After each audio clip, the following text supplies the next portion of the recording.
রাত আনুমানিক 2:30টার মধ্যে আমার বাসায় গেটের দরজা খোলা ছিল, বাড়ির দরজা খোলা ছিল। আমাদের এখানে মেহমান আসছিল, মেহমানদেরকে বিদায় করে আমি এই রুমেই ফেসবুক দেখতেছি আমার ওয়াইফ সহ।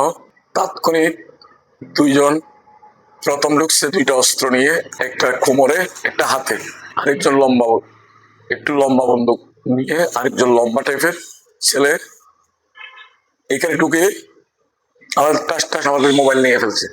নেওয়ার পরে বলতেছে যে কি হয়েছে, কিচ্ছু না, কি কি আছে নাও।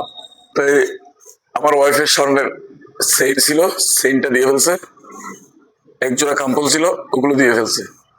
দিয়ে ফেলার পরে বলতেছে ভিতরে কি আছে এগুলো সব বাইর করো। তারপরে আলমিরাও খোলা ছিল।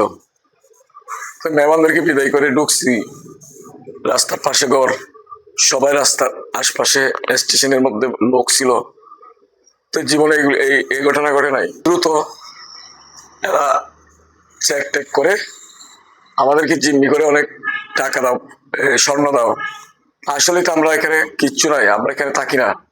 আমরা আমার দুইটা ছেলে একটা মেয়ে, এরা গ্রামার স্কুলে পড়ে। গ্রামার স্কুলে পড়ে, গ্রামার স্কুলের পাশে আমরা বাসায় নিয়ে থাকি। এখানে ঈদ করতে আসছি, ঈদ করতে আসছি গত পরশু। তাৎক্ষণিক 3 মিনিটের মধ্যে আমাদেরকে ডাকাতি করে আমাদেরকে দরজা লক করে দিয়ে ওরা চলে গেছে। ঠিক আমার আমার স্টাইলে, আমার বয়সে, আমার মতো লম্বা আরেকজন প্রায় 6 ফিট হবে লম্বা, লম্বা একটা বন্দুক ছিল।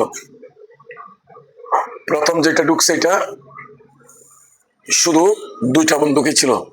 তো আচরণ খারাপ আচরণ করে নাই, ছোট করে কথা বলছে, যা আছে তা বাইর করে দাও। আমরা আশ্চর্য হয়ে গেছি।